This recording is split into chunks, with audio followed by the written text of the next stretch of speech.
पूरे देश के किसान में हिम्मत दोबारा आ गई है।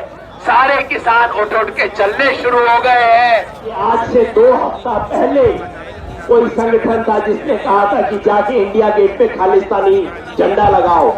हमने प्रेस कॉन्फ्रेंस करके कहा था ये लोग किसानों के दुश्मन हैं, इनके साथ हमें नहीं रहना। हमने नहीं करवाया, लेकिन फिर भी हमने। दोस्तों नमस्कार।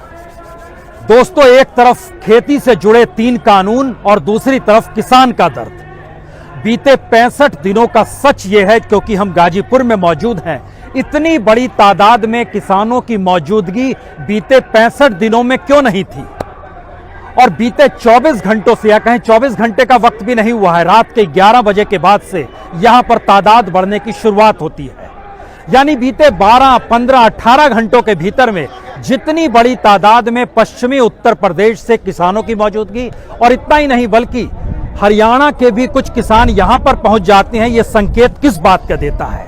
और शायद ये बेचैनी राजनीतिक सत्ता के दिलों में भी होगी, क्योंकि आज पार्लियामेंट के बाद जब गृह मंत्री अमित शाह इस देश के रक्षा मंत्री राजनाथ सिंह के साथ बातचीत कर रहे थे, और उसमें बीजेपी के अध्यक्ष जेपी नड्डा भी मौजूद थे और बीएल संतोष भी मौजूद थे, और इसके अलावे तकरीबन 3 बैठकें आज जब पार्लियामेंट के अलग अलग कमरों में हो रही थी, तो बेचैनी किस बात को लेकर थी। बेचैनी इस बात को लेकर नहीं थी कि दरअसल सरकार ने कृषि सुधार कर दिए हैं और किसान इसे समझने को तैयार नहीं है, जिसका जिक्र आज राष्ट्रपति ने अपने अभिभाषण में भी कर दिया। दरअसल उस बात की बेचैनी थी जो यहां पर नजर आ रहा है। यह दरअसल किसान के साथ किसानों के जुड़ने का एक सच है। और भारत के भीतर में अगर आप ध्यान दीजिए, आजादी के बाद से हिंदुस्तान के चुनाव में जातियों के आधार पर लोगों को बांटा गया, धर्म के आधार पर लोगों को बांटा गया, अलग अलग तबकों में लोगों को बांटा गया। लेकिन जैसे ही किसान समुदाय का जिक्र होगा या फिर किसान मजदूर का जिक्र होगा, तो उसके जिंदगी के सरोकार, उसकी अपनी जीवन पूंजी जो होती है जिसमें वह रोजगार करता है, खेत के किसान मजदूर के तौर पर भी काम करता है। और अगर सरकारी आंकड़ों को आप देखना शुरू कीजिएगा तो एक सच निकलकर आपके सामने आएगा। इस देश के भीतर में किसान की आय कमोवेश मजदूरी से ज्यादा बढ़ी है, खास तौर से छोटे और सीमांत किसान की। और यही वो दर्द है जिस दर्द को कल रात टिकैत के आंसुओं के जरिए पूरे पश्चिमी उत्तर प्रदेश में अगर सुनाई दिया, तो वहां पर आज जब मुजफ्फरनगर की खाप हो रही थी, तो वहां पर हजारों हजार की तादाद में क्यों किसान पहुंचे थे।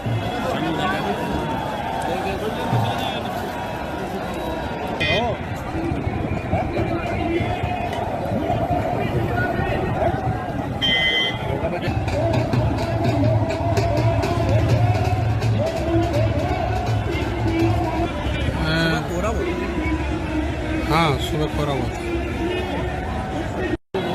अगर कोई खाप बुलाई जाती 3 कानूनों को लेकर, तो शायद इतनी बड़ी तादाद में किसानों की मौजूदगी नहीं होती। लेकिन एक किसान का दर्द है, और किसान के दर्द को किसान समझ पाता है।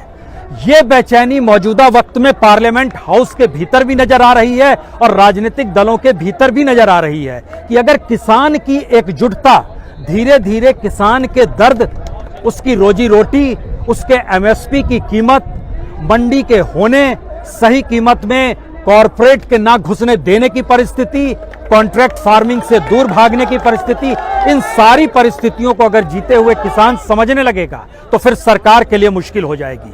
आज ये सवाल इसलिए भी बड़ा है क्योंकि एक तरफ राष्ट्रपति ने अपने अभिभाषण में 3 बातों का जिक्र कर दिया।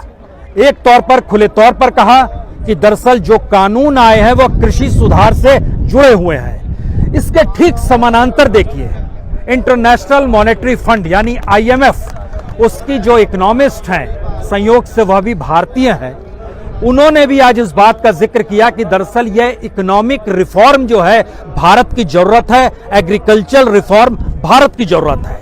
अब आप ध्यान देना शुरू कीजिए कि IMF की पॉलिसी जो भारत के लिए है वही अमेरिका के लिए है, जो जापान के लिए है, जो जर्मनी के लिए है वही भारत के लिए है, जो पाकिस्तान के लिए है, जो चाइना के लिए है वही भारत के लिए है।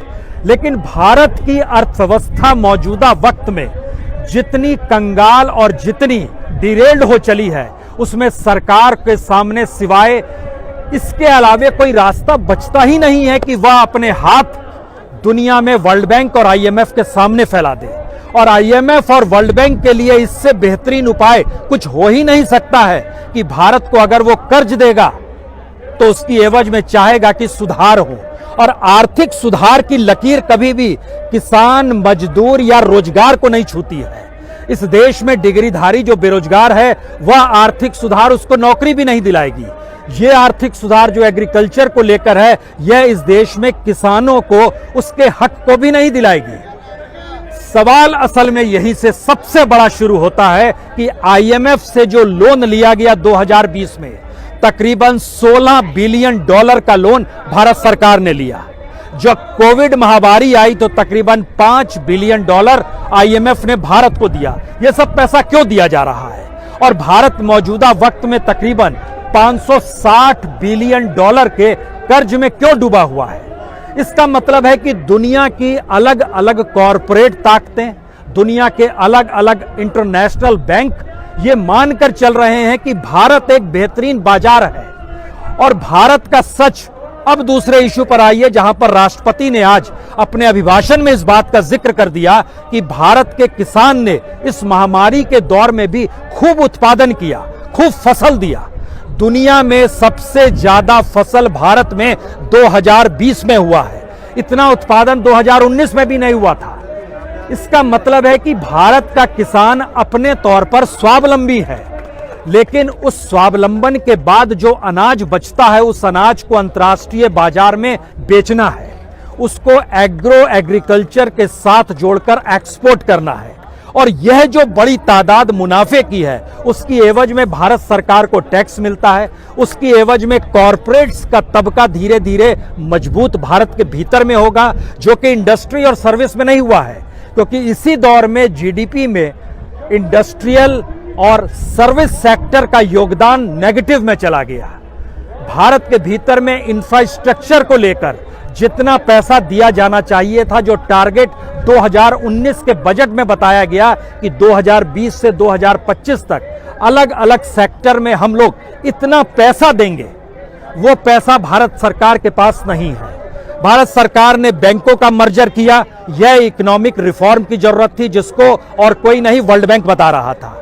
भारत के भीतर में आरबीआई से जो पैसा भारत सरकार लेती है उसको बढ़ाकर 50,000 करोड़ से ज्यादा बढ़ाकर 2 लाख करोड़ तक कर दिया गया। क्यों कर दिया गया? क्योंकि आईएमएफ ये चाहती है कि दुनिया के अलग अलग देशों में जो डेवलप स्टेट है वो बैंक यहां पर आ सके और उनके जरिए नंबर ऑफ प्लेयर्स बहुत कम होते चले जाएं। सबसे बड़ा सवाल था कि भारत में एग्रीकल्चर यानी खेती को लेकर अगर 72 करोड़ की आबादी कृषि पर टिकी हुई है और इस देश के भीतर में 14.5 करोड़ किसान अगर सीधे खेती से जुड़ा हुआ है, उसमें भी लगभग 12.5 करोड़ किसानों की स्थिति छोटे और सीमांत किसान में है। छोटे और सीमांत किसान का मतलब है 1 हेक्टेयर की जमीन भी इन किसानों के पास नहीं है।